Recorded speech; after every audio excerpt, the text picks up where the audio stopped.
Your tracker comes equipped with the required running lights to operate between sundown and sunrise. At the bow, you'll find a red-green combination light, or sometimes separate colored lights. Red on the port or left side of the boat as you face forward, green on the starboard or right side. At the stern is a white light. All three of these lights must be turned on anytime you are underway between dusk and dawn, so that other boaters can see you and be aware of your course. Some bigger boats might have permanently mounted running lights. If not, they'll have plug-in running lights mounted on metal tubes. Open the cover, align the screw head on the tube with the slot in the light base, and push the tube until the light seats itself on the connections. Now secure the tube with the locking connector by turning it clockwise and down. Check the lights to make sure they operate. Push the running light switch to the nav position, which will turn on both bow and stern lights, as well as the instrument lights on the console. If lights are not working, do not operate your boat between sundown and sunrise until they are repaired. If you stop to fish or rest after dark, turn the running light switch to the anchor position.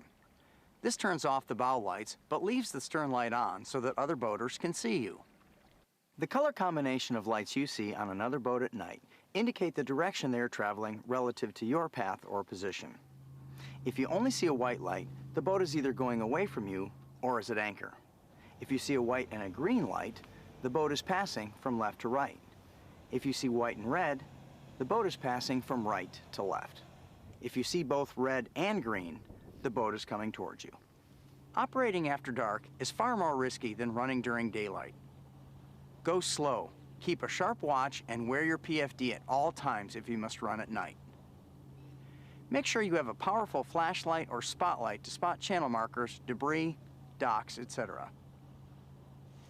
Most boats have an electric bilge pump activated by a bilge pump switch. These pumps are located in the lowest part of the boat where any water that comes aboard from rain, waves, condensation, leaks, or other sources will collect.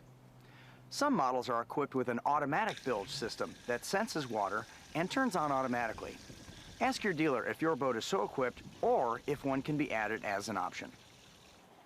Automatic bilge systems are turned on by a float switch that activates the pump whenever water rises above a preset level and turns it off when the water has been removed. If a float switch becomes inoperative, or you don't have one, you must activate the bilge pump with a switch on the panel. Only allow the pump to run until the water is gone. If the pump runs dry, it's likely to burn out and require replacement. It's common for a few inches of water to be found in the bilge. This is normal on all boats and not cause for concern. Large amounts of water in the bilge, on the other hand, may indicate a serious leak or other problem. If you discover more than a few gallons of water in the bilge, turn on the bilge pump to remove it and head for shore to check out where it's coming from.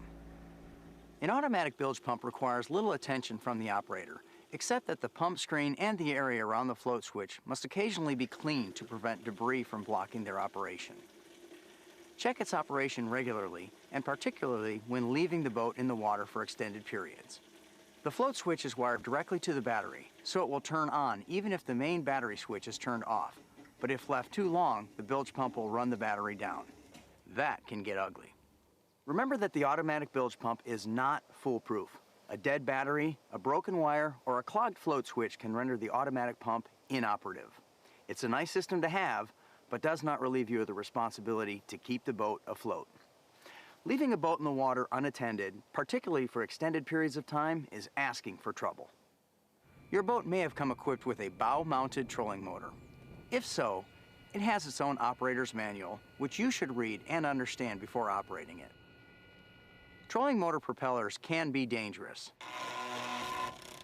Since most are operated by either a connected foot switch or a wireless remote, they can be inadvertently turned on at the wrong time. It's a good idea to keep the switch off or the unit unplugged when not in use. The trolling motor is usually powered by its own deep cycle battery, or sometimes 2 or even 3. Isolating the trolling motor batteries protects the main batteries from being inadvertently discharged, leaving you and your crew stranded. But because these batteries are isolated from the main engine system and are not automatically recharged by the engine's electrical system, you'll need to recharge the trolling motor batteries using a portable or onboard charger at the end of the day. The onboard system is the simplest to use. Simply plug it into an outlet. Check with your tracker dealer or service center to acquire the system if you don't already have it installed. Hooking up jumper cables or a portable battery charger can create sparks and ignite explosive gases. Open the compartment to allow venting during charging and follow the instructions provided with the charger carefully to avoid danger. Red, positive, black, negative. Don't get these backwards. Crossing the positive terminal with any grounded metal will cause a short circuit and lots of sparks.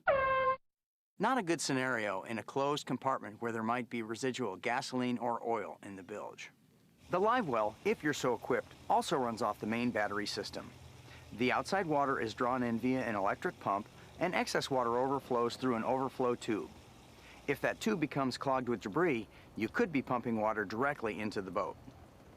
Some systems have an additional pump to drain the well, so that needs to be checked too. In fact, all hoses and clamps to and from the live well system should be checked regularly and replaced or tightened if necessary. Excessive live well operation without either charging the batteries or running the boat to charge the batteries could leave you with plenty of fish but no way to get them home. As you may have surmised by now, the battery system is pretty important to the operation of your boat. At least twice a year, check the fluid level and clean the terminals if necessary. Distilled water is best for refill, but remember to not overfill. Leave a little space for heat expansion. Your steering system will either be a cable-driven mechanical system or you might have hydraulic steering. Check for smooth and easy operation. Lubricate the cables monthly and check fittings for tightness on the mechanical system. With hydraulic steering, it's best to have the system serviced by your tracker service center twice a year or anytime you notice steering becoming either spongy or erratic. There are refill kits available, but if you're losing hydraulic fluid, you should have a trained service tech check it out. Also, check the throttle shift lever for smoothness and lubricate the cable at least twice a year. And look over the fuel system regularly, making sure all connectors are tight. There should be no smell of gasoline in the tank area when the vent is closed. Hoses that are cracked or flaking must be replaced. Regularly check the functions of your electronics. Some of these combo units with GPS and sonar can be pretty complicated, so make sure you're familiar with their features and their operation. Preferably twice a year, but at least once a year at the beginning of your boating season, your engine and systems will need a checkup and some routine maintenance. Follow the maintenance schedule that came in your owner's manual for items such as spark plugs, oil change and oil filter, fuel filter, impeller, lower unit oil, and overall lubrication.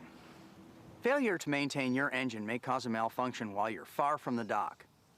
Improper maintenance can also void your warranty, so don't overlook this important aspect of boat ownership.